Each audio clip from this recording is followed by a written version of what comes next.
You are listening to the Gritty Podcast, where we talk about all things gritty.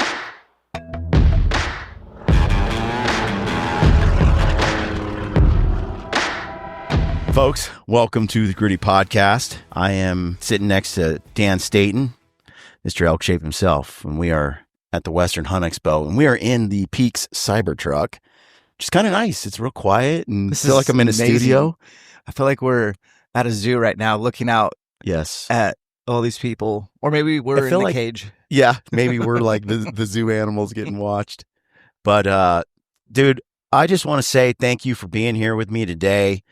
We've kind of come up on this grind together in this industry kind of since day one, I think. I think you were on the scene even before I was.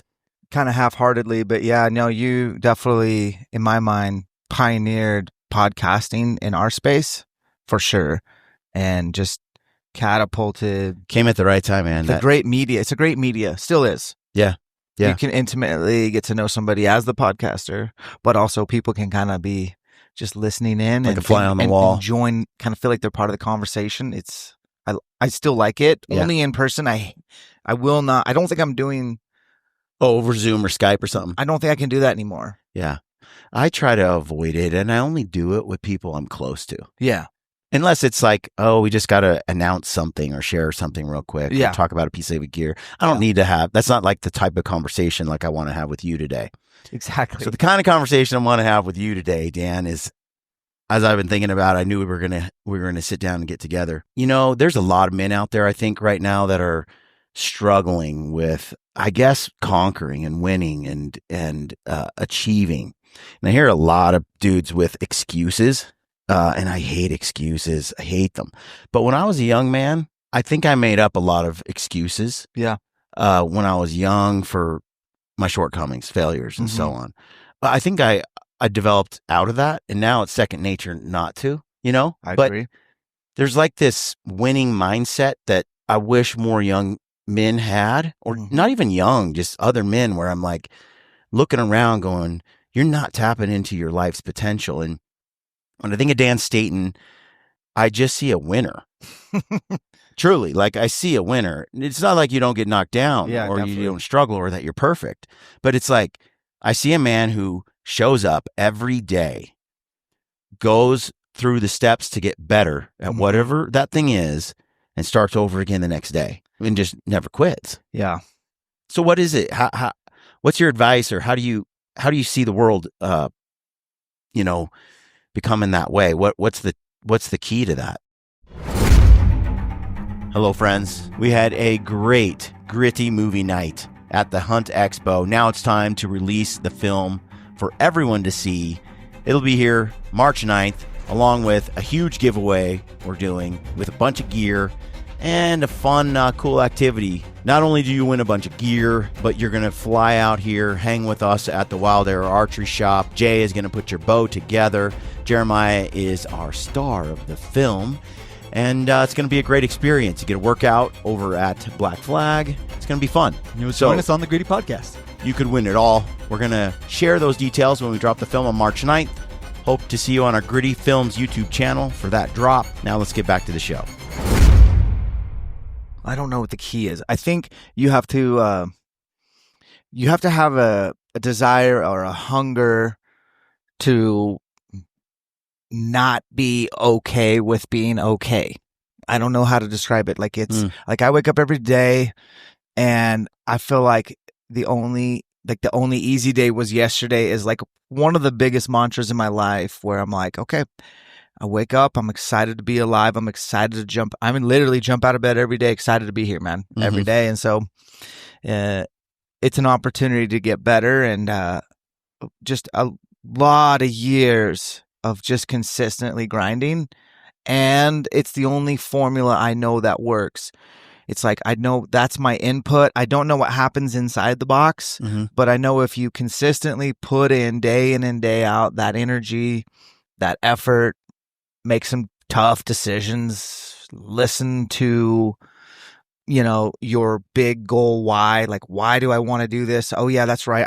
I want to have success. And then out comes the results, and not all at once. Usually it's pretty delayed, right? But I don't know. that's always been guys with less talent like myself. You better be friends with hard work.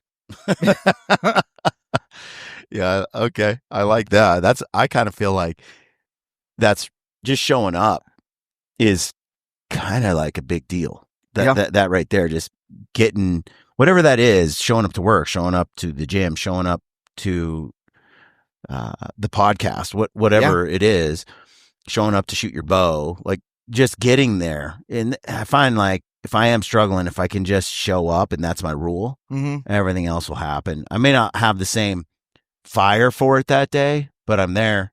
And the fire sort of slowly burns and gets better as the day goes on. It's just forward momentum.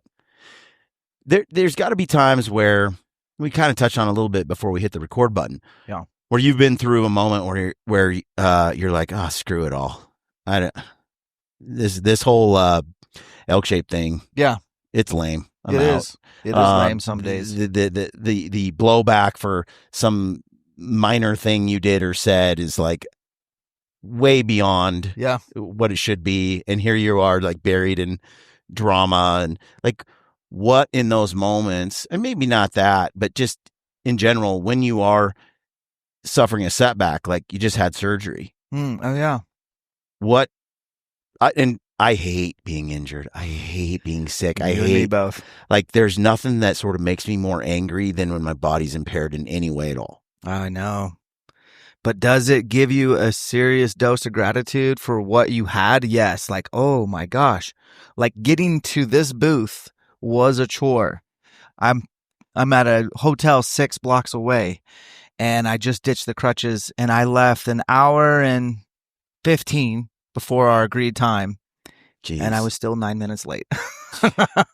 So, boy, I do relish in the days where I had the freedom to jump up into this truck without thinking about it or whatever. But, you know, there are days where Elkshape sucks and they're very few and far between. I'm definitely somebody who doesn't take for granted all the stuff that I've been given. And I give, all my credit to God and my family and my wife. But yeah, Brian, people are mean on the internet, you know, and I literally say something weekly that probably offends somebody unintentionally, or there's some jealousy, which is fine, or there's just some insecurity with whoever. But what I've learned over time is like, it's okay to admit that there are days where I'm like, I don't want to do Elkshape anymore. I just want to hunt elk. And it's getting complicated to do that now. And I don't like that. Or, and I've always said, like, if my job feels like I have to go try to make content, I quit. Because for me, content should just be kind of documenting the process that should already be taking place and documenting, like, I'm going to hang out with you today. Like, that's cool. That's a great way for you and I to catch up as friends and how check in with each other. Nothing forced. I hate forced content. So I have lines in the sand, and I've told my wife many times, like, hey, if this ever gets to a point where like I get up and I don't want to go elk hunting with a bow, I need to quit. Yeah. You know what I mean? Yeah. Yeah. So like with the surgery and stuff, and when you are kind of feeling like that down, like how do you dig yourself out of that? Yeah.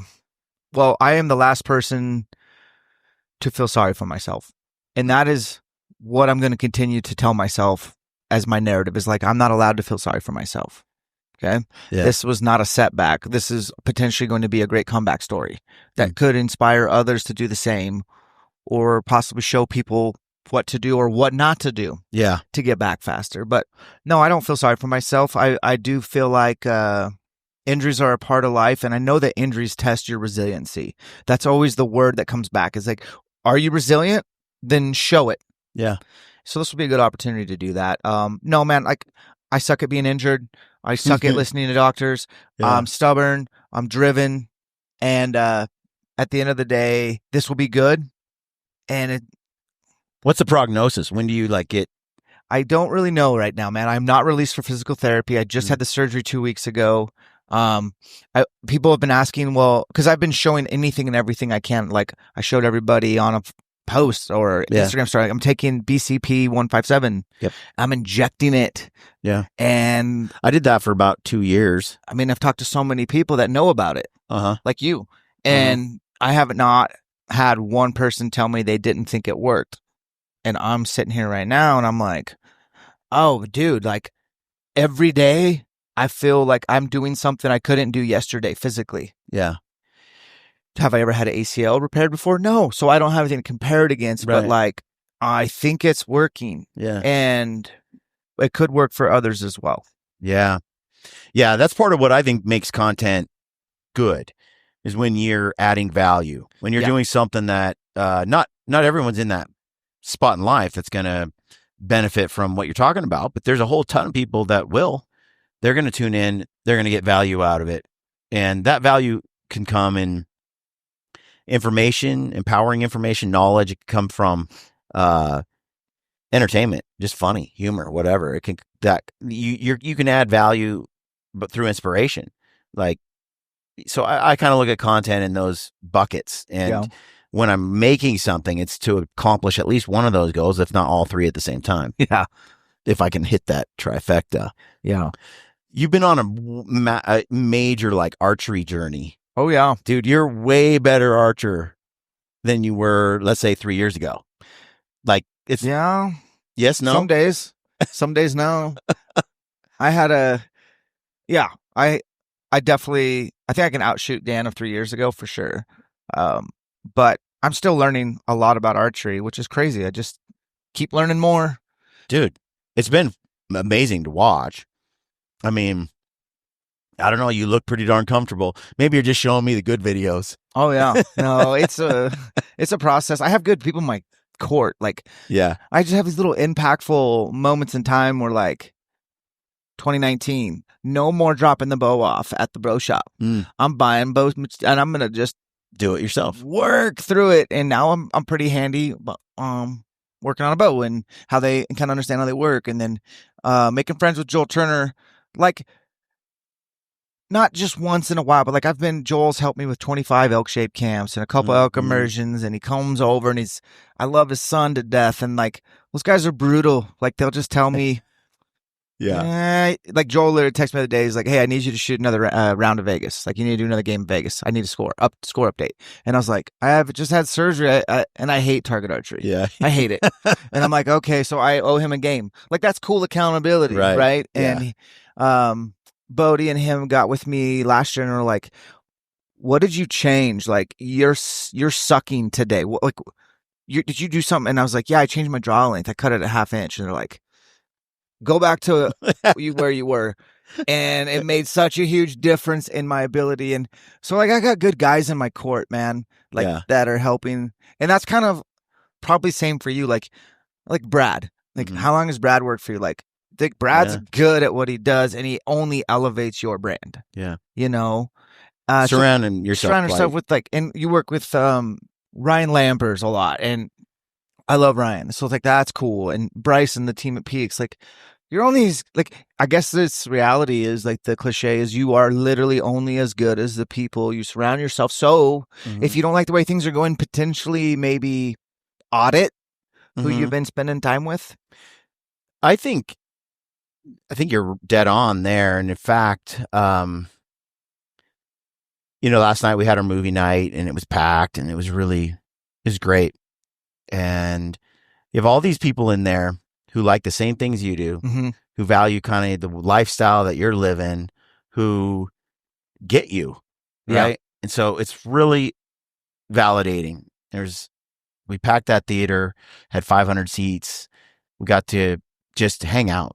And I left that night and I was talking to my wife and I said, this is why I like to do what I do, because these people that I got to see, they love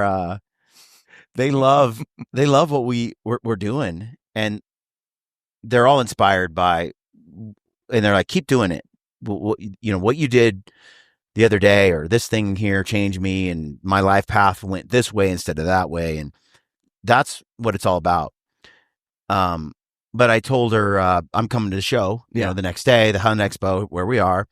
And I was telling my wife, I'm like, I love my audience and I hate the industry. Oh gosh. You better write that down. And it's kind of because, anytime you have like a small, like, I don't know, there's just a lot to get caught up in. Yeah. In your with peers and different people and cliques and groups, and most of the people listening, they have no idea. They're not in the industry. Yeah. They're just like, I want to see another gritty film. Yeah. Show me what you're doing. Let me see your video. Blah blah blah. I love that. And so over the years I've tried to focus on the audience that's out there, ignore the industry noise. Yeah. And surround myself with those people that I'm really close to, that I really care about. Yeah. And that has really made, I'd say I'm much more private than I used to be. Like, I share my podcasts and my inner thoughts there, and I share my films, but I don't hardly do social media. I don't do a lot of short form content at all. But that's kind of because I want to do it that way. I like that. That's cool for you. It'd probably make a better, more sales difference, but no, you know your platforms, you know your audience really well. At some point, I don't want to admit this, but I have said this out loud to my wife. I was like, if we ever get to a point financially where I can be done with Elkshape, I'm literally done. Like, I'm done doing, like, I'm not filming. I don't want a social media account. Yeah. I don't want to do any of that. And I'm okay with doing it right now. I love it. But I would be lying if I didn't say, like, I daydream about just shutting all of it off and kind of fading out, like you don't hear from me anymore. Yeah. That might upset somebody, or like, there's going to be people out there that go, I don't want to upset people by that, but just like try to understand, like, I don't get up and like get excited about choreographing a TikTok dance. Like, that ain't me. Yeah. Like, I wake up and I'm like, what do I want to do today? Well, I want to feel like I worked really hard. I want to break a sweat. I want to make a positive impact. I want to shoot my bow. And I'm pretty simple. I want to spend time with my kids. And sometimes, man, that's enough for me, But we talked about, I got to like pull up my notes, man, because like you brought this thing up, and I was at church the other night. Like, I go to a non-denominational church, and I was taking notes, and I wonder if it was about identity. The whole message was about identity. And yeah, so your primary identity never changes. And you literally, before we hit record, like, hit it out of the park with telling me your primary identity, which I definitely think you should say again. And then secondary, which lasts for a long time. And then your temporary lasts for a season. And I think a lot of people think their identity is, I'm Dan, like, I'm a fit elk hunter who grinds hard. Yeah. Like, guys, that's not my identity. Like, not even close. Like, that's going to come and go. That's almost like a temporary one in this big scheme of things. Yeah. If you look at this is why I think some of my heroes epically fail after the heroic thing is over. So let's say they're an incredible football player, but their identity their whole time was being that guy. That's who was the best football player ever. And instead, their identity wasn't in, I'm a child of God, or I'm a husband and a father. I'm a patriotic citizen of the United States of America. Whatever it is, right? Yeah. And instead, it's, I am the unstoppable football player, or the best archery bow hunter ever, or I'm these things. And then once you're older and you're a little washed up, or you have an epic failure or whatnot, or, you lose the Super Bowl, and you retire. Yep. And it's like, now you're turning to alcohol and your life falls apart. The wheels fall off. You're divorced and you don't pull out of it. I think sometimes that's because your ego and your pride, you've built your whole self-worth on the praise of others. Because in a way, Dan, that's what it is. It's like, yeah, my value is based on how the world sees me. Yeah. Which is different than my value is based on how I see me. Yep. It totally, this is completely, and I think that other identity, like, I am the best, whatever, that's the way the world is seeing your identity. And when that becomes who you are in your psyche, in your heart, that's a fragile place to be. I think we all could like pause and reflect on maybe what we're talking about and like, okay, what have I been identifying as my identity? Like what do I identify as? And not like, I'm not making jokes. I'm literally saying like, okay, sometimes I get wrapped up in my likeness or what people perceive me as and make that have more weight than it really should. So that message was really like, I don't always jot down notes in my phone when a pastor's talking, but I was like, oh, this one's hitting hard tonight. Even my wife was giving me like, hey, I'm glad we came to church tonight. Like this message is hitting. And I think it's something to think about. Like, you know, what do you identify? When I first jumped into this, and we go way back, right? Yeah. Me and you are at, I think we did a workout down in like Indiana at the ATA show. Oh my gosh. And we're sitting there, we had a great time, and then we went to the breakfast with Cameron Haynes and you and I, Cam, and we're sitting around at this restaurant, and dude, I went from nobody knows my name to having breakfast with Cameron Haynes that morning and you and others. And, you know, I was like, this is wild and also validating. Sure. And as I went around and people said, I love your show and this podcast thing's new and I'm into it, keep doing it. It was like, I enjoyed it. I liked it. It kept me excited. It motivated me even to go harder and faster and do more and see what else I could bring to the table. And but equally, when I got hated on or criticized, and especially there seems to be a degree of truth in these criticisms. That's why they hurt. Always. And so I'm like, you know, when they would hit, I'd struggle to deal with some intense hatred sometimes. I did a show that just it's like throwing a grenade into the enemy camp, and boom, it's like attack, call my sponsors and friends and partners. You got to leave that guy. How can you, just some blowups that obviously at the time I didn't realize they'd be gone in a week. But at the time it felt like the whole world was stomping on my neck. They do fade out. They do. And over time, the way I feel now is I appreciate all the kind words and people saying thank you in a different way than I did then. It's not really validation to me anymore. It's just confirmation that I'm on the right track. Like my identity over here as a man who wants to serve God, get better, and take care of my family and enrich the lives of others and go out of my way to like uplift someone else. It made this movie about Jeremiah. I was like, people need to meet this guy. He had a great tag. He's going to lay it all on the line, try to shoot a sheep with a bow. And the only thing I said was, I want to film it, but you have to let me tell the world whether you epically fail or you epically win.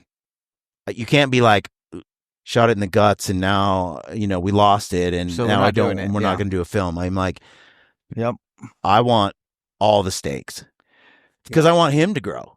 And either way he would, but takes guts, dude, to like lay it on. He's like, I'll do it. Good for him. Mad respect. And he won't regret it. He's going to get some heat and he's also going to get some love. Mm-hmm. But again, if your identity's stray, who cares? That's just it. And I think at the end of that, I'm like, I want to make that kind of difference. So when all these people say you did it, that inspired me, or this makes a difference to me. I now I'm a better man after getting this inspiration. I love it, but I don't need it for anymore as validation. And it's also a little bit like noise.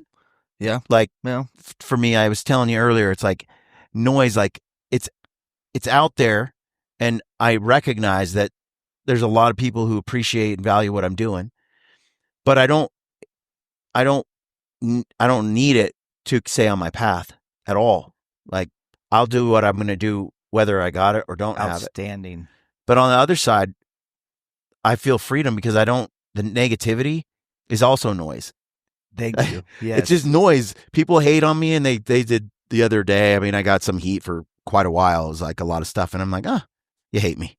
It doesn't matter. It's noise. It's just noise. I want to take what I can.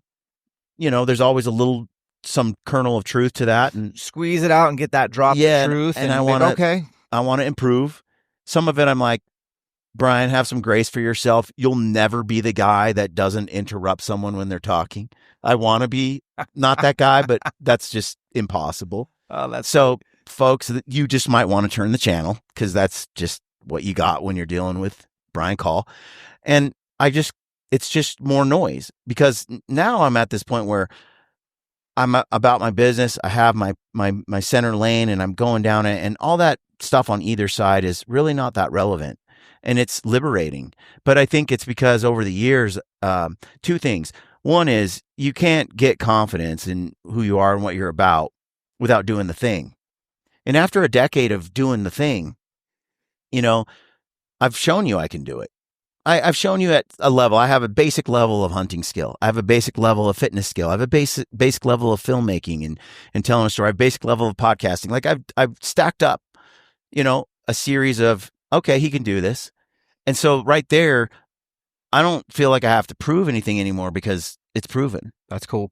And so I could never have that sense without having done it. Confidence comes from like doing the thing. Yeah. Before it, I had confidence because I believed I could. I believed I'd get there, but I didn't have it in the same way. I remember people would say, Brian, dude, you're only where you're at because so-and-so, like, you rode their coattails. Or, Brian, you don't really know what you're doing. So quit talking like you do. And both were true. There was a truth in that. Yeah. I was at hunting with some of the best hunters I've ever that are out there to hunt with, because I wanted to learn. And their coattails were mine to ride, because I didn't know what they knew. And by working together, I got that. Hey folks, pardon the interruption, but I've got to tell you about this new Tricer RP bipod for your rifle. This thing is incredible. It's going to take the market by storm. You're going to want one. Everyone will. It's like no other bipod on the market. It's been designed to do everything in one bipod, which is generally not what we have available to us on the market today. Use the code GRITTY over at Tricer and you will save. Whether you're shooting from a prone or sitting position, this bipod adapts seamlessly to every field environment. You're going to get rock solid stability when it matters most. This bipod includes everything for $299. You've got the long legs, the short legs, you got spikes, you got rubber feet, Arca Swiss, Picatinny compatible, plus a swivel stud to Picatinny adapter, giving you unmatched flexibility for any hunting scenario. Bottom line, this is the last bipod you'll ever need. Use the code GRITTY over at Tricer.com. You'll get a discount and you'll get the last bipod you'll ever need. All right, let's get back to the show. Whose coattails did you ride to make really amazing films? Well, that might be a natural gift, man, from the good Lord. You know what I mean? Like, do you feel like anyone mentored you there? Because like you have your own unique style, which is captivating. And thank you. Really good. I don't have that. I didn't need to ride your coattails for filmmaking. You know what I mean? Like, so who? Not to interrupt, but like, is that just a That was self-taught, and that you're right. Incredible. That I'm blessed. I did. Yep. So thanks, Dan. No, I'm serious. Because I've made fun of you. I'm like, yeah, man, he's riding Lampers's coattails. Because Ryan's like my friend from so far back in the day, and Ryan's like, no, dude, Brian's my friend, and I never said another word. I was like, okay, because that's how cool Ryan Lampers is. I respect him. He's like, no, Dan, you got it wrong. Like he said, Brian's my friend. And that was not that long ago. It was probably 7 years ago. But he's like, no, Brian's my friend, and I really like him, and he's really good dude. And I was like, okay, cool, because I was looking out for Ryan, right? Yeah. And now, like, looking back the last 7 years, like the films that you have produced and the impact that you have made on people's, I'm a little mad at you for making bear hunting so cool because I already know. knew how sexy and cool it was.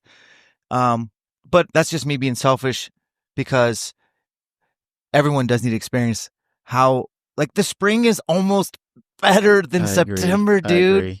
1,000%. Who knew? I know. And so, like, I don't know, man. I'm not here to, you can beat this out. I'm not jerking Brian off. I think I don't think anyone's doing it like you guys are with the films and the YouTube. And the YouTube's just in the right spot where I can pop some popcorn.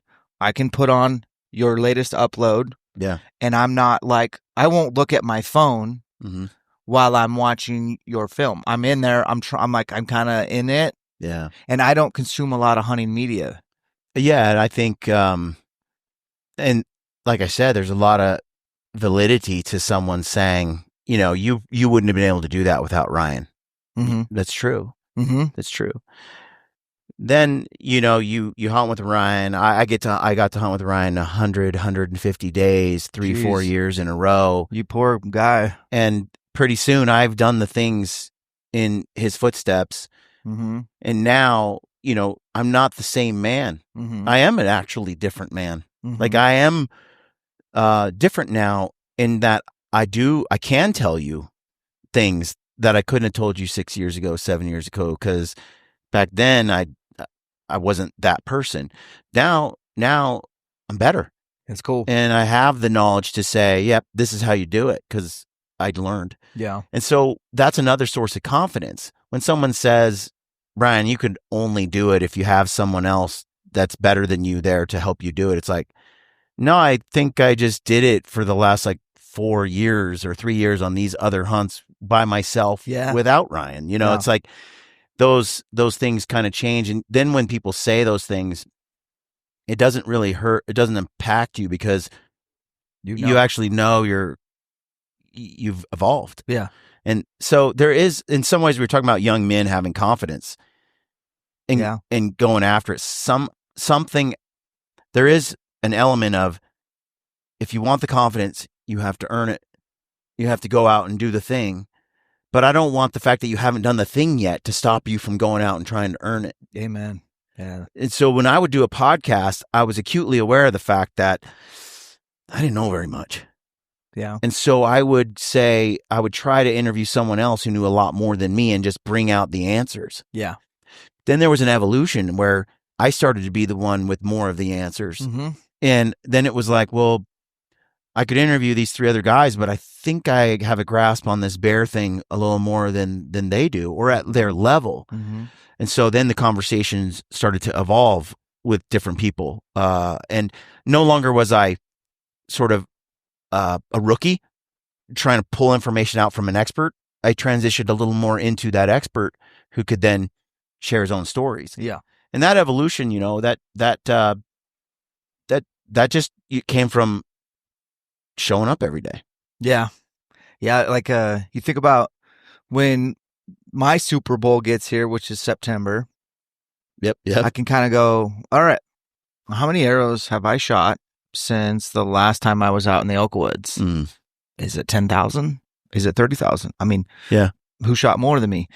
How many reps do I have at, squatting, lunging, rucking, you name it? Like, how many times did I say no to something that would satisfy my sweet tooth for a moment throughout this last year in order to be lean, mean, and have a purpose for every pound of my body? Like, I always like that idea of like maybe stopping and smelling the roses. Like, look at all these decisions I've made in the last 11 months to get me here. That's just aiding in my confidence. You have no reason why you shouldn't be successful. And I would love for guys to just like get out there, like you're saying, and just like go do the thing. Yeah. That builds the confidence that allows you to go hunt your best or do whatever it is you want to do at your best. You know, I think there's a lot of where it starts is what you tell yourself, like your self-talk. Okay. Because I think like it's really easy to tell yourself you're a loser, you know, and there you can hate on yourself. That's one thing I see some guys do. Yep. You know, I just suck and I was never good. And but then I have the guys that are like, it's not my fault. Like, you know, I was listening to Jocko this morning, actually. Oh, yeah. And he said, every guy who failed buds, who dropped out. Yeah.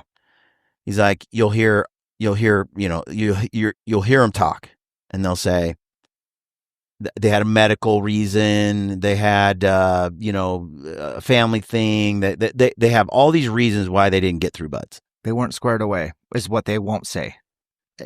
And he's like, at the end of the day, really what they don't say is, I just quit. Yep.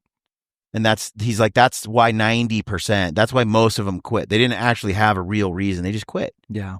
But they'll never say that. Their whole life, they'll go through saying every time they didn't get that thing they wanted, they'll have a reason for why they didn't get it. Yeah. And to me, that's the slippery place where you end up in a toxic, like no progress in your life. Yeah. Because every time you fail, it wasn't you, it was your bow.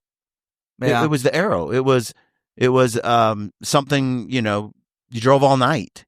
And yeah. Whatever it is. And so then you just wrap yourself up in that warm blanket of excuses all the time. It's cozy. I've already talked about this on my pod, and I published the YouTube video. But this year I had Dodds helping me film some of my elk hunts. He was injured. Oof. So it was really hard for him to basically keep up. And he's a very tough dude. So, and then after season, he made the decision he wanted to freelance versus just work for me, which I totally get. Yeah. Like, how many Elkshape videos do you really want to make in a year? Totally get it. So I love the dude. And so he leaves, and I'm like, well, I'm stuck with 4 hunts of footage. Yeah. And I don't really have time to edit, but and so I'm like, all right, my goal is to publish these in August of 2025, right before elk season or whatever. Yep. And I started chipping away at them. And I think you know this from an editing standpoint. Sometimes you find a groove, and all of a sudden you're like, I'm turning my effing phone off. I'm like locking the door. I might text my wife, like, don't wait up for me. I'm in the zone. And like, you just go on this edit bender. And I'm talking like, it could be 16 hours of editing. You don't want to leave the computer, because what if you lose that mojo when you come back and it's not there, and you're like just sitting there in front of it going, what do I do? That's mojo. It's what it is. Editing mojo. So I had the mojo, and I just started burning through and getting it. And then next thing you know, I had them all 4 done just recently. Yeah. And I was like, I don't really like sitting on content. Like, I just smart. Let's just get it out there. Yep. So I scheduled them for like twice a week for the next 2 weeks. And there was one hunt that I was like, I was the insecure Dan. It was like, I wonder how people are going to perceive this. And I was like, well, just keep it real. See how it happens. And what happened was, I wasn't squared away on this shot on an elk in Utah. I hit him high. Yeah. I know what I did wrong. I ranged over him, but that's not an excuse. That's just, I did it. I ranged him fast. I did have to move. And anyways, I hit him high in the scap at a place where you don't draw blood, you're done. Yeah. High stakes, and a place I probably don't deserve to be.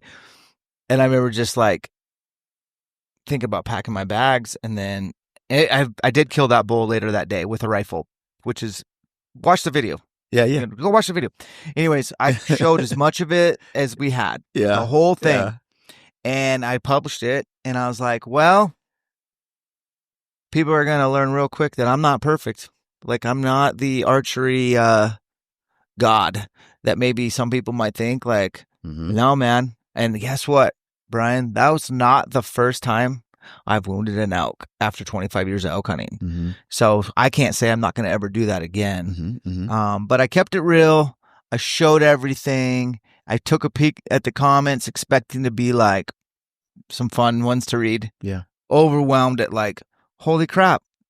Thanks for showing that hunting can be a rodeo sometimes. Mad respect. And I was like, okay, that was like, made me, dude, appreciate some of the positivity for once. It was cool.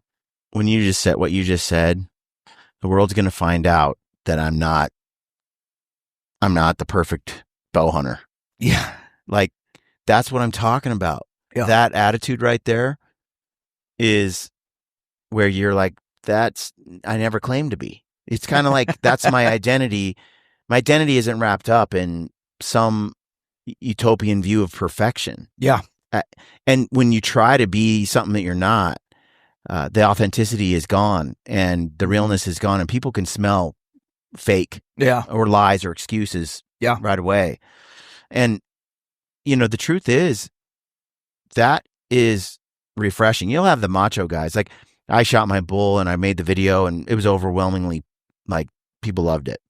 Yeah. I had a few guys come out of the woodwork and be like, dude, you lost some cool points with me, man. It's a little too vulnerable. I mean, why are you crying about how hard it was? And, I'm sorry you're insecure. I was like, because Brian's not. That's good. That's why I wrote back. I'm like, look, that's who I am. That's what I was feeling.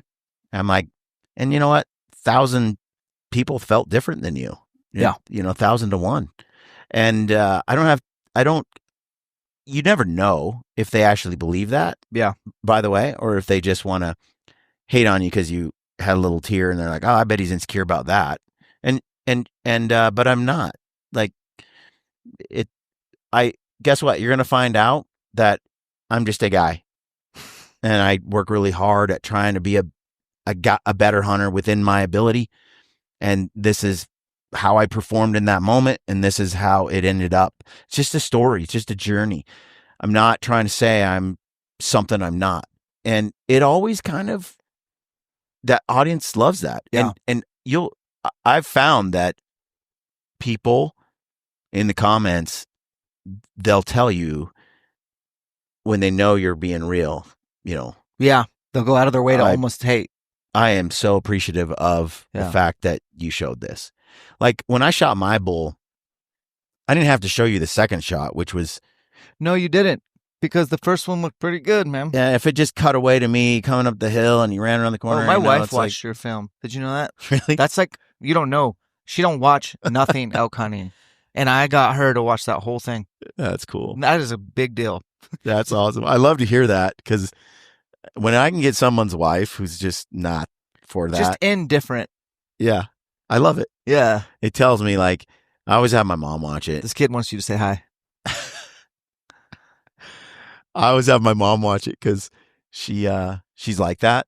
So really? If she's watching it, if she starts to go look around and like tune out, I'm like, oh, I'm not getting the housewives and the moms and the sisters, and I want to get even those that I want each film to sort of capture you whether you're a hunter or not. So that's a lofty goal, man. I think though, it is. That's a good goal. I mean, obviously, I'm hoping, to keep going down that path and maybe get better and keep improving on that. But that's the goal. Mm-hmm. Not everything has to be like that. I did this movie like Needle in the Haystack with Ryan and Brad, and they shot a couple giant coups in Mexico. That wasn't over the top. It was just, hey, we went out here and we did this. Not everything is an epic story. Like, how long did it take you to edit that? Was it a limited entry, Utah? Yeah. Okay, how long did it take you to edit that? Because that whole film is over an hour. It's like is it 2 hours? 2 hours. It's a 2-hour film, and I got to watch it through. Like, that's rare for me. Like, I got to watch it and experience it. How long did it take you to edit that? Well, it was a special story to me, and so as soon as I got home from the hunt, I wanted to tell the story. I already had in my head, like, anything you're passionate about. I go to bed and the next day, and I'm thinking of the footage because I was the one there. Yeah, I'm thinking of the concept, the ideas, what I felt, and I'm writing it down. I'm writing script. I'm kind of writing my thoughts, and I write 4 or 5 pages of stuff, and I take, like, for the whole movie, maybe a half a page out of that for the actual. Oh, so you storyboard through a doc? Yeah, I'm kind of writing it all on a piece of paper, my thoughts. Okay. And I'm putting it down, and then I'm blocking it out. I call it blocking out on the timeline, the sequence of things and what kind of happened. And when I look at the inventory of all the footage, and I look at what I want the audience to know about, I sort of picture in my mind how the story will go. Yep. And then I just start. I start with I always 1000% never have not start. I start with the kill shot. Yeah, like Quentin Tarantino, you're going to start with the end first? Yes. Okay. Yeah. And so I start with the climactic moment, in sort of the slow motion if I want to do that, or real time, whatever it is, and I show that, and then I back up and I go, okay, what happened a little bit before that? Nice. And what happened a little bit after that? And I start like building from the middle outward until I have, because that's in the movie no matter what. Yeah. It's in the movie no matter what. There's nothing I'm not going to not have that in the movie. That makes sense. So it's like, I know I'm going to do that. So I put it together. And so I kind of know. And it's also fairly linear. Like we saw it, you know, I pulled back, I shot it, it ran over here, and this happened. There's not a lot of story. Mm-hmm. It tells itself. That's good. So it's a simple edit, because like in terms of any complex ideas, there's not any. It's the build up, the shot, post shot. It's all sort of, for me, that's just cookie cutter. Yeah. You know, but then it's like, okay, now that I have that, what is all the things that all the context that makes this moment meaningful that I have on film? And what are the things that show the journey, like, you know, like the Iliad, or, you know, take some sort of ancient story, like they take you on a journey. You see the Cyclops and the Sirens, and you do this and you overcome that, right? Like people want to go on a journey. Yep. So it's like, well, what parts of this were pivotal parts of the journey that I absolutely need to include, so that they're on the ride with me, that they've experienced the up and the down. Definitely the bull, the very first bull you encountered in that timber. So I haven't seen this in a while, but like the tree stand, like I love trying to kill an elk elevated, because Utah's archery elk season, as everyone knows, is insanely early and hot. It is. All the, like, just not enough daylight left at the end of that meadow. It broke my heart, man. Just all the struggles, you know. Yeah, and Dan, I tried to make sure people understood that this was not, I'm not crying, you know, or saying this is the hardest thing I've ever done. It's something that I want really bad. Yeah. That I know I might not get. It's different, right? That's hunting, yeah. I want a special bull really bad. I want it more than I want like hardly anything, right? And I want to do it on my terms. That's the goal. And, you know, we all want stuff. And when maybe it's, you know, you want a fancy boat or a car, you know, and you work really hard to try and get it. That's the sort of challenge it was. I want it. It's a shallow kind of thing at the end of the day, when life is all kind of, you know, but I wanted it. Yeah. And what I needed to do to get it, you know, I was going to bring you along on that journey.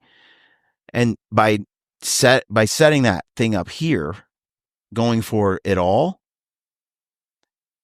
I risked not getting anything. Yeah. And that was the hardest part.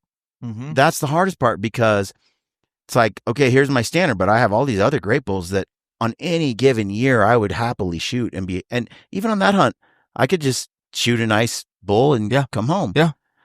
It's like, no, I want the giant. I want the unicorn. Yeah. And by setting that standard, I just kept letting animals walk. That makes you such a good hunter, though. But it makes me so sick to my stomach, because later on I'm like,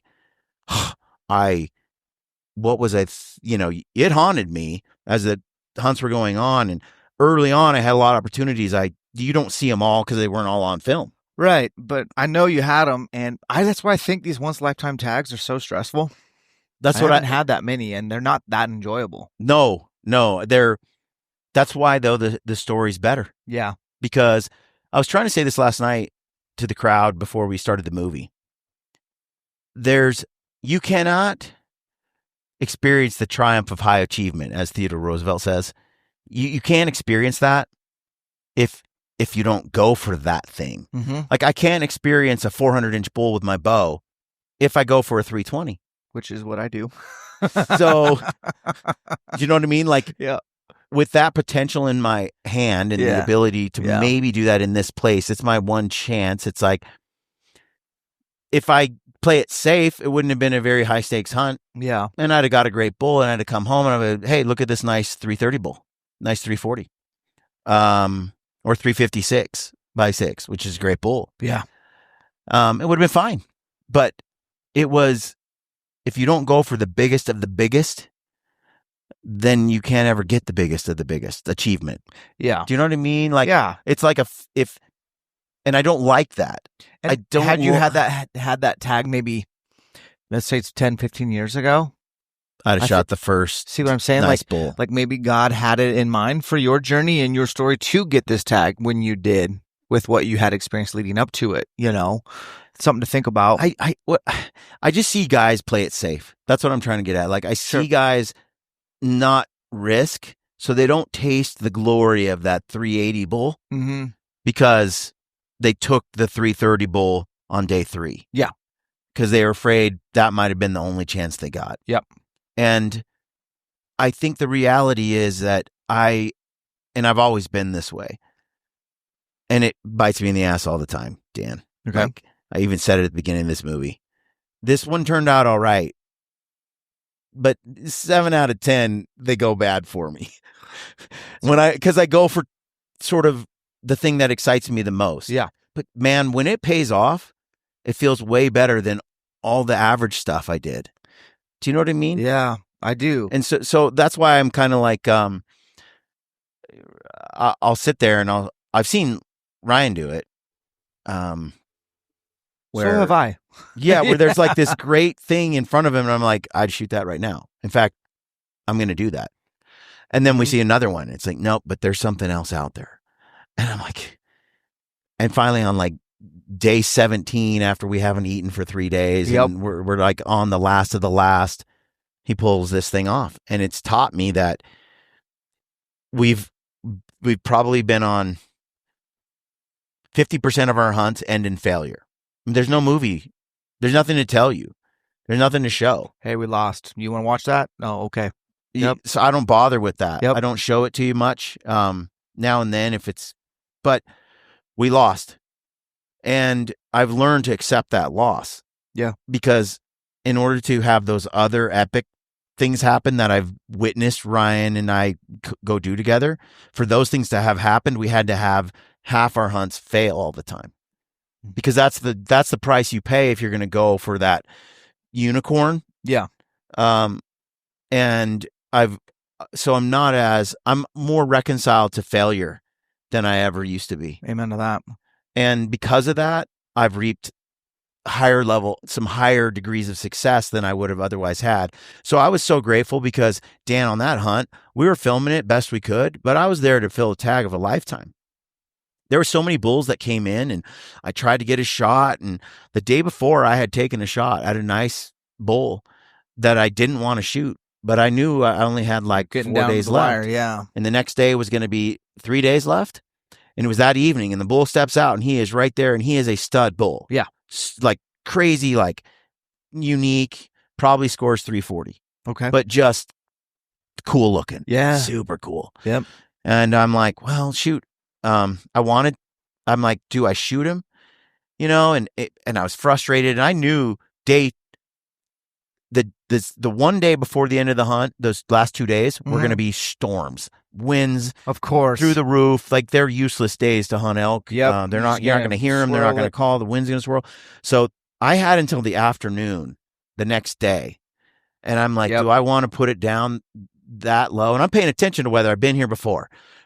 Weather changes your dates. Yep. You know, your hunt's truly over 2 days before you think it's over. Yeah. And so I'm watching. I'm like, dang it. I'm out there, and I get ready to shoot at this bull, and I end up shooting, and I hit a limb, like right in the dead limb in the center. It was a tough shot. I thought it would arc, kind of right over it, and no, it went right into it, you know. And the bull ran off, and I sat there, and I'm like, oh, I'm so glad I missed. Oh my gosh. I was annoyed that I missed. Yeah. Because I pride myself on never missing. Yep. I was pissed off about that. But I was also like, so glad I didn't, because in that second, it was like, oh, good. That's not what I wanted. What were you thinking? Why did you do it? Yeah. What was I thinking? And I go over, pull the arrow out, and I was like, I'm so glad I didn't shoot that bull. Yeah. And it was a stud. So the next day, I don't have film of any of this stuff really. Dang. Because Brad's way back calling, and we're trying to get things on film. Yeah, but you're trying to get it done too. But you're trying to get it done, and it's just me and him, and he's calling, and the priority is getting it done. Yeah. Film is, I know a lot of people, film is priority, but it's never been that way for me. Same here. So I'm out there, and dude, it plays out where they're fighting. Yeah. And I sneak up, and in over the shoulder glory, it's captured in the moment. Dude, that was just spoiler alert. We just got lucky. Seen this, go watch it to see what he's talking about. What was the so first off, you waited and waited because these bulls are like, there's brush between the two of them. They're fighting. They're both big bulls. We know which one you want to shoot. When do you draw? When do you don't draw? Like, your patience was insanely good. And then you executed. How far was that first shot? 40 yards. Fatal. I mean, that was a fatal hit. You did not have to follow up. You did not have to show that you took a.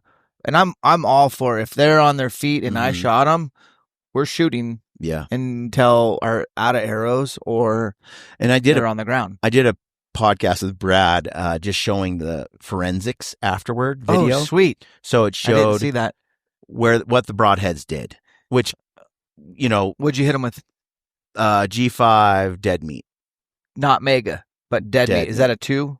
3? It's same, just shorter blades. Oh, so okay. Instead of what's a mega meat hole? Giant. 2 inches. It's insane. And then the dead meat's the exact same head, just smaller, slightly shorter blades. Okay. So a little bit more penetration, maybe. Yep. So, when those bulls, this bull, the wind is ripping up the face. Yeah. Right. The wind will kind of circle back down when it hits these faces. Okay. And so if you're high enough up on that face, then the wind will blow up. But if you drop a little bit into a bowl where the ricochets, it curls down hard at your back, and then they'll split. Oh, that's a thing to note. Yeah. Wow. Which you learn over days of kind of being in the same basin here and there. And so we had a really strong prevailing wind blowing up the hill, storming, because the storm was going to come that afternoon. Yeah. So come out there, and as long as I stayed high on the hill, the wind went there. Yep. As soon as I came down, the wind hit me in the back and sucked down. And so I couldn't get down the hill any closer because of that problem. Yeah. And, they smell you, they're gone. Yep.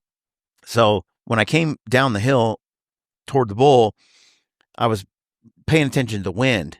And then I needed an angle because I was to his butt, like square onto his ass. Exact. They were fighting straight down. Yeah. But as soon as they were fighting, I was moving. Yeah. I kicked off I had those stealth bomber sheep feet, sneaky shoes, which slipped right off. Yep. So I was in socks so I could motor without making too much noise. And I just motored down that hill, and I was swinging to the right, like in an arc. Yeah. So I could get the angle. Yep. And I knew I couldn't just drop straight because that wind would hit me in the back. So I went at this arc trying to keep elevation. Yeah. Keep the wind blowing upward, but get that side angle. Yep. But as he fought, he turned towards me. Yeah. So every time I dropped 10 feet and got 10 feet out or whatever, he moved. And I'm like, you got to be kidding me. Yeah. And so I'm ranging, and he swung so far over that I could have shot him had I just never moved. Oh, that makes sense. But how are you supposed to know he's going to... You don't, know? And he picks his head up, and I felt the wind like hit me in the back a little bit. And I'm like... Oh, that's the worst. And the other bull drops his horns, and he drops in to go in this fight. And I'm like, okay. So I swing back up the hill, and the wind is hitting me in the face again. And I ranged, and I drew my bow. And I was at full draw for quite a while. And he never gave me a good opening. Kept moving too much, moving his butt and swinging around. I'm like, all right. So I let down, I draw again. I drew my bow back 3 times. Yeah. And the thing was, I had angles, but they were tight. And I'm like, you got time. You got time in margins. You got time. Mm-hmm. And you're, a little bit of adrenaline stuff. So hopefully I'm like, a lot of adrenaline. I mean, so I'm like, I'm going to wait a little bit. And then finally he turned at such an angle where I'm like, they're not fighting the way they were. And he certainly isn't. he's hearing 2 other bulls in the meadow below. Oh, down below. And he's like looking down, and this bull is kind of now just like in his own world, his competitor, and he's like hitting bushes. And the older bull, my bull, is like kind of looking around now. Sizing everything he's kind of up. done with this guy, and so he's kind of sitting there, and I could tell his body language a little changing. And so I'm like, you've waited long enough. Yeah. It's time to take this shot. You can make the shot. You've been making way harder shots. Yeah. I'm like 40 yards, and I look at where it would enter and exit. Yep. And I'm like, it's going to be 1 lung. It's just, I don't have an angle for 2. But the wound channel from this dead meat is so big, and I had used the mega meat on about 3 or 4 other animals earlier in the year, bears, but still I'd seen the holes, and I'm like, it's not a double lung, but it'll be such a big hole, blood, hemorrhage. Yeah. So I just settled, and I took my time, and he opened up that shoulder, kind of moved, and as soon as that was there, I'm like, I'm picturing the exit. Yep. Which is tough to do in the moment. Good job. Yeah. And I just slowly squeezed. I did a little Joel Turner method, surprise break, and that shot broke, and it went exactly where I wanted it to go. And when it went in, it hit the rib. That rib, it hit it lengthwise, or not face on, from the side. Okay. And it cut a section out of the rib about that big. Just, it's gone, like about a half inch gone, where the 2 blades cut. Oh, that's insane. And then so it was just shattered. There's just shrapnel in there. And then it goes into the lung, and it hit basically square in the back. Yep. The very back of the lung, and it went up the entire length of the entire lung. And then when it hit the chest cavity, the hard section Clavicle, inside maybe, or like the breastplate, just the breastplate, sternum. yeah, and it just it stopped. Yep. So the arrow went in like 22 inches or something. That's a dead animal. You cannot live that. And it went through the whole lung. It wasn't like, from the side, if I only got a little penetration and it put a hole through the lung that way, still different than when it puts a hole through the lung lengthwise. Yeah, that's a great angle. And instantly blood started pouring out the hole, like immediately, and gushing down the side. I mean, I show it in slow motion, So but you never hit any part of the liver? No. Wow. It's too high. Yeah. He's a lot lower than me than it looks in the video. Yep, that makes sense. That's the other thing too, is the video is so deceiving. Because he was you shot him, he's facing this way, right? Yeah. Like his head's, so his liver is closer to you on this side. But it went on the other side. Top-wise and went downward. Man, insane. So when it broke, when it went in, it's a lot of blood coming out the hole, and he runs around the corner, and his ears are pinned, and his eyes are, you could tell as he walks by me. Well, he's only like 10 yards. Yeah. Now, Dan, this is where I'm less calm, because when the bull comes out, he's walking like he's going to step on me. Yeah. And which is insane footage, by the way. Good job, Brad. Yeah. It's insane. And I'm just like frozen because I don't want him to see me. And you know how elk are. I'm not looking at him. I don't want my eyes to meet his eyes. You know what I mean? It's like this, it's like they sense you're there, you know? So I got my head down, I got my hat like this, and I'm not looking at him. So I'm not really registering the distance. It's more like I'm seeing him out of the corner of my eye. And I need to get another arrow out of the quiver. Oh, yeah. So he's right next to me. So he comes and he stands there, and I can hear him going, go, go, go, go, go, go, like the gurgling and the sound of his lung. And I could tell like he was like struggling. No blood was coming out of his mouth, but I could tell inside his body, it was just flowing, blood loss and stuff. And he's sitting there, and the other bulls are screaming, and he turns his head. And as soon as he turned his head to hear that other bull, I literally, his eyes couldn't see me, you know, the perfect angle. I whip an arrow out. I mean, it was pretty quick. I get that arrow out, and I come to full draw on the bull, and he spins his head back, and he's looking at me. In the video, it looks like he's looking at Brad kind of or off. Yeah. His eyes he's looking right at me. Oh, okay. But it's so weird in the video. You don't see that at all. And it's really deceptive looking. But he's looking at me, and the other thing that's deceptive is he's way below me. Yeah. All right, folks, if you like the show and you want to support us and you are in need of a taxidermist, check out our friend Jeremy over at Judkins Custom Taxidermy. He does incredible work. He's got the cleanest taxidermy shop I've ever seen. And when you use the code GRITTY, Jeremy is going to expedite your project by 2 to 3 months. And he already has an excellent turnaround time. So check it out. Go to Judkins Custom Taxidermy. Let him know Brian Call at Gritty sent you. Get your mount expedited. Now let's get back to the show. It looked like he was, more my elevation, but he's actually a lot lower. Right. And when the second shot, though, I got no excuses, dude. I swung that pin over there in the 20, and I sort of put where I thought it needed to exit. Yeah. And I didn't think about aiming lower because he's closer, or I didn't do anything. I just was like, get that arrow in him. Yeah. And I also thought, too, get that arrow in him, and you can't miss. Oh, yeah. We've all been there. I thought in my head, oh, he's dead. Yep. And I thought the first shot, I was like, he's dead anyway. But this second shot, I'm going to smoke him. When the arrow hit him, the shock of where it landed. Like, what? What? Like, that was not at all. You're picturing on the body where it's going to enter and go. And then where it actually hits, you're like, no. And, so bull runs off. He ran 60 yards and fell over. So I think you're okay then. I mean, first shot did its job.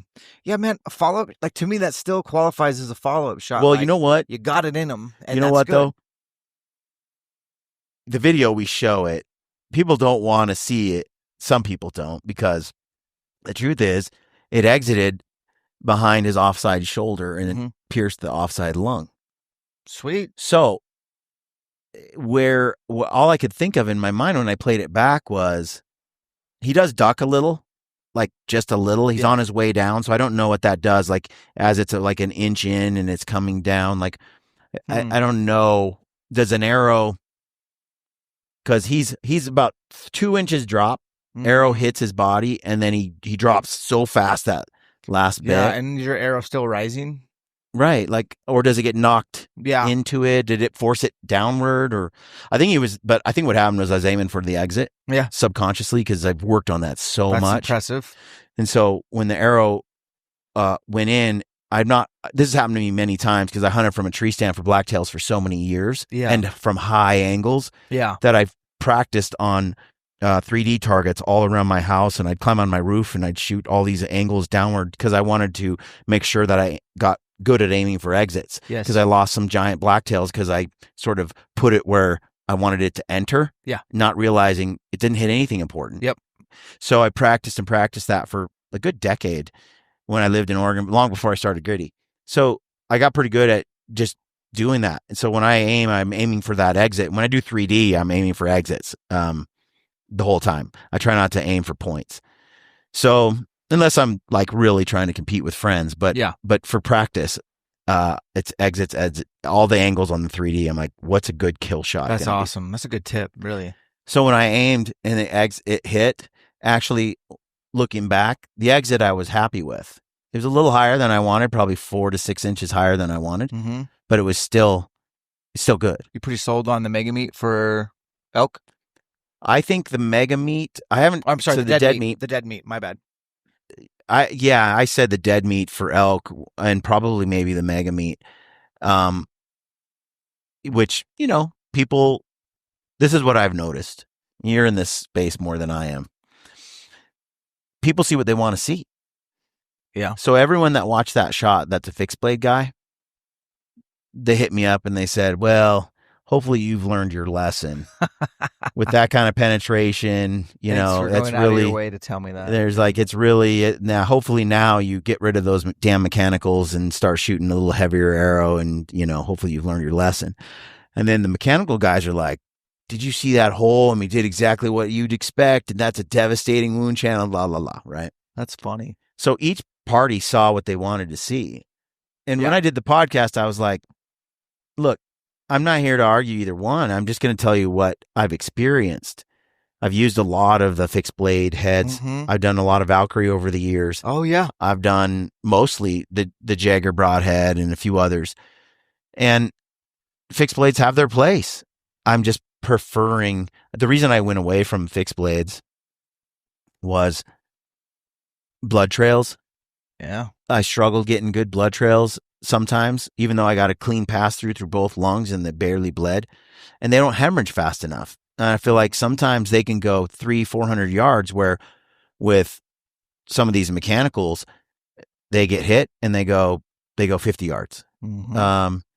They have their downsides, of course, but seems like the newer designs are becoming more and more fail proof. Yeah. And the rear deploy, I don't know, but I basically said in the video, I am going to stay with the dead meat and the mega meat for all my foreseeable hunting in the future. And I'm not worried about it at all. I'm actually, I like how they fly. I like how they practice tips to handle for me. I like the devastation they cause. Do you like the collar system in it that holds it or whatever? So far I've had no issues with that, but I am going to switch up to the red collars for crossbow. Oh. So those bolts fly with more torque and more power.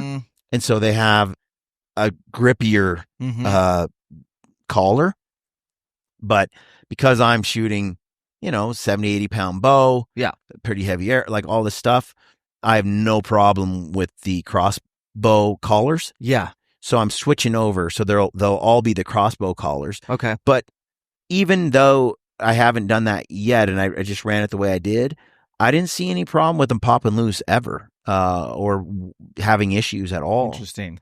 So, but I still want them a little bit tighter. You put them in your quiver or any of that. I don't need them to be loose. Because with elk hunting, there's so much. You're just constantly knocking and knocking. So like that's one thing. But I did see a buddy shoot a really nice buck in Texas with the mega meat, and he aimed for top of the heart, and the deer didn't duck like he thought it would. And I don't think he would have killed that deer if he hadn't used the mega meat, because it was just it nicked the heart in a shot that on video you watch, you're like, oh dude, that's too low. No, the mega meat blade length really got it, and he didn't even get a pass through. But it was so, I mean, it's unbelievable. It's scary. It's unbelievable. It's like your water bottle here. Yeah. It's like this through the whole cavity. I've seen it. Yeah, I'm leaning into, for deer, the Evolution Outdoors Whitetail Fury. I tested that over and over and over down in Texas, which is the only reason I go down to Texas, is just to test broadhead. Yeah. Because I got this one place I go to, like, can you shoot as many does as possible and as many cull bucks? And I'm like, yes, I can. Yeah. Anyways, but one I've made a video about why I don't like mechanicals on elk. Yeah. But at the end of the day, it's hard to argue with the hemorrhaging, like what actually kills an animal. Hypovolemic shock, like it is fluid loss from the container, and what can create the fastest way for that fluid to leave the container, which that fluid also helps us find where the animal went. And it does get annoying, like Iron Whale Bill is such a good friend of mine, and he hates me because I'm always like, man, these are too sharp, they're too clean. I love the penetration, but I've all the elk I've shot with that broadhead, I've seen them die, fortunately. But what happens when I don't see where they go? I have to be a CSI investigator. Same experience. You're describing the same experience I've had, and I shot 2 bears this year, 7-footers at this. Jeez. This it was a baited hunt up in Alberta, and it was really cool. It was just for fun. And like you, I mean, it was a close shot. That arrow went in and out, and that bear died like instantly. Yeah. Like shot, and he went, I think, 20 feet maybe, and I watched him die right in front of me. And then the next bear, I did the same thing, and he ran over there and he died like right in front of me. And I filmed the whole thing. He didn't have enough juice to go even from here to that Graxaw booth before he fell over. That's insane. And I've shot a lot of bears with arrows and fixed blades and double like the Iron Will kudu, and had them go quite a ways. Yeah. And it is I was concerned about elk. They're thicker. They have more bone, thicker hides, thicker muscle belt, Yeah. like density. But when I saw the rib snap the way it did, Yeah, that blew me away. And the blades didn't break. nope. And the hole was so big because it went at such an angle that it started cutting the hide long before it went I into looked the at the cavity. mega meat after he shot, and I was looking at it, I was like, okay, super impressed. But I thought, I'm like, man, why don't they make those blades a little thicker? That was my one. Yeah, and I wanted to know too. And this is what I'm learning. The tips, right, are soft. Yeah. But hard. Right. So they don't snap or have these issues. And then the blades are meant to flex. Yeah. They're not brittle like they used to be in the past. Mhm. And when they deploy on the G5, they have like a support structure. Yeah. That they slide into, and it like supports that head or that blade so it's not loose. So it turned out it's better being so skinny and flexible. Mm-hmm. And it bends around stuff instead of snapping or breaking. And so the one that I shot, Dan, through the back, the second shot, on the elk. Oh, yeah. Okay. It was on the offside, and it went through the back muscle, and it went through the spine, bones. Like and the processes that stick out, the processes. Yeah. Like, okay. Because it hit maybe this far below the hump. Okay. Somewhere in there. And so the back is down there. It didn't go into the chest cavity. Okay. It entered through the back. Okay? Dang. And it put a hole through the back about yay big. Okay. And I put my fingers in there all the way through. And it enters the chest cavity on the other side. And I can look through the hole. And it's, it's about the size of a Coke bottle all the way through. And I put my hand in there, and all I feel is meat and bone. But it was like an auger just drilled a hole through it. And then when it punched through on the other side, it hit the offside lung, and it went all the way through the body, and the tip was poking out the hide. Good Lord. On the other side. So I was like, that's a lot of meat and bone that a 449 grain arrow went through with a super wide blades. Yeah. It ate up the bones, no problem. It didn't break. All the blades were there. I pulled both heads out. I'm showing the audience. I'm like, both of them had to go through heavy bone and muscle to get in the cavity. And, I guess the first shot didn't have to go through a lot of muscle, but it had to go through a rib lengthwise. And I'm like, and like one of the blades on one of them is like a little bit tweaked. Okay. Like tiny bit. And you're like, otherwise they're pristine.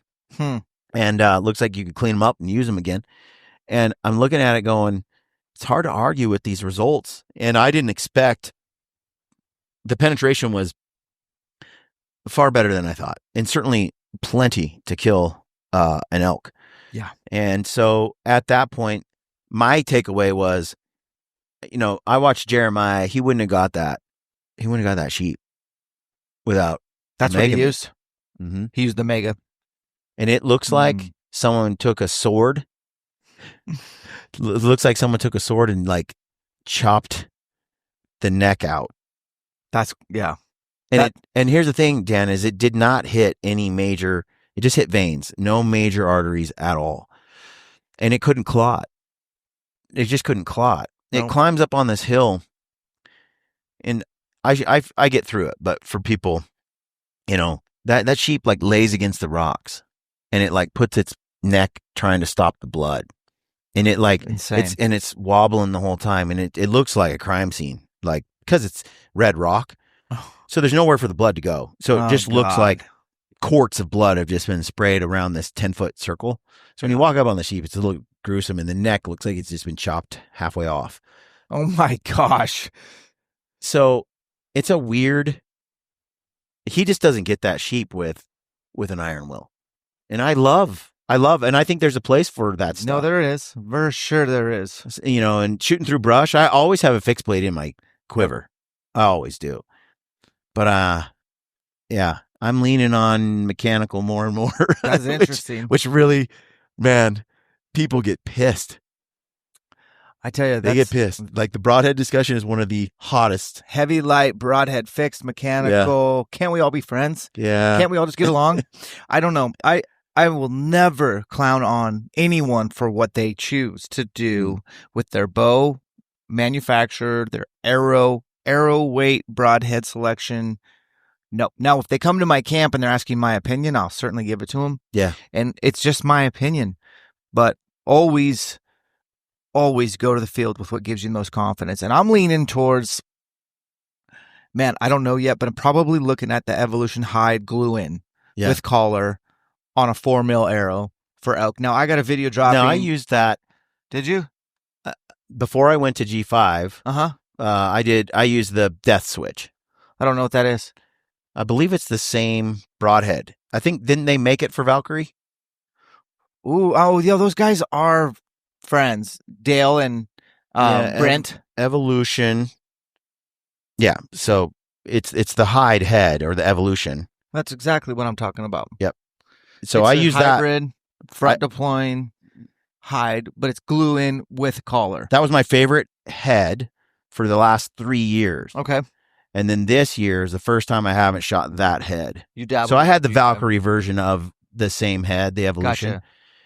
And the reason I went there was I like a heavy duty head, and those are some thick, sturdy heads, and it's already got that tip that's there, whether it doesn't have to deploy. Yep. Flight is solid. Yes. And so I was like, I like it. So I've used that head for 3 years. I probably killed 20 animals with it, and not had a bad result. It's devastating. Devastating. I shot a whitetail like through the ass, all the way through the entire body cavity, all the way up and through the neck, and it came out his jaw. Yeah. And it was a big deer too. And the animal went bounce, bounce, bounce, thump, fell over. And that's what we want, man. And that's with a 2-inch, like, massive penetration, no problem. The only reason I kind of switched to the G5 was just to try it, because Jay's like, try this, and I didn't want to build another set of Valkyrie. Yeah. And I'm like, because it's expensive. And my audience is like, I can't afford those. And I'm like, well, I'll try standard arrow and a screw-on G5, and I'll see how that compares. Yeah. But I'm done with I switched from Jaeger heads and all of that stuff. I got sick of not getting enough blood trails or quick enough deaths. Yeah. So as soon as I went to that, I was like, also winning. I want to say, like, the Jaggers and stuff, Brent Hahn, great dude. That makes sense if you're hunting like Solo, Roosevelt, Solo, where Ryan and I used to hunt for elk in North Idaho. A lot of frontal like shots. Frontals, tight quarters, thick brush country. That 3-to-1 ratio. Yeah, like there's their places. I don't think there's a head that penetrates better. See? And I that's when you do use something like that. So you can't, like, there's no one size fits all, but I'm with you for... I would never use that setup on a Cape Buffalo in Africa. Exactly. But I would use my Valkyrie. Yeah. So I don't know, man. I've evolved full circle to mechanical. And for the most part, much. And that's, even when I was shooting the Valkyrie, I was shooting the death switch. And so that head is one of my favorites. That one you're rocking, one of my favorites ever. Yeah, definitely. And so I don't know, man. It's just the devastation is from those is so forgiving too. We're getting animals we don't deserve to get because the equipment is that good. Yeah. And I need that, Dan, because I'm imperfect. I don't make the best everything, so it's just something I need. This show is getting busy. Can you tell? I know. Yeah, dude. I gotta say, thanks for coming on the podcast. Where can people find Dan Staton? What are you up to? Hi, I'm out there on the internet, just Elkshape, wherever you like. And if they're going to consume something that they haven't checked out, what's something you've created the last little bit that you're like, check that one out? Yeah, maybe the Public Land Hustle series every year. It's pretty raw, not cinematic, but it's elk hunting. Cool. I like it. Cool. So, and what would you say is the most what was your biggest aha moment with archery in the last couple of years? Thing you were like, oh, that changed it for me. It's definitely doing target archery. Really? Yeah. It's doing target archery and becoming a robot, which is hard to do. Because I can literally a little X on a Vegas face that's covered up with a bunch of yellow circles. Yeah. It's really hard to consistently hit 30 times in a row. But I got a 3D elk out there at 90, 100 yards, and I don't have to aim at anything specific. And, it's in the 10. I feel good. If I want to feel good, shoot 3D targets. If I want a reality check, try to shoot 20 yards away a Vegas face. Yeah. It's ridiculous. So, yeah. That's what I'm learning is target archery is making me a better bow hunter. Cool. Brad's in it. Yeah. He's going down the rabbit hole. I don't know if Don't do it. I don't know if I'll do it. Don't do it. Thanks, brother. Appreciate you coming on. Folks, thanks for tuning in. Let us know what you think in the comments. We'll catch you on the next episode. Stay gritty.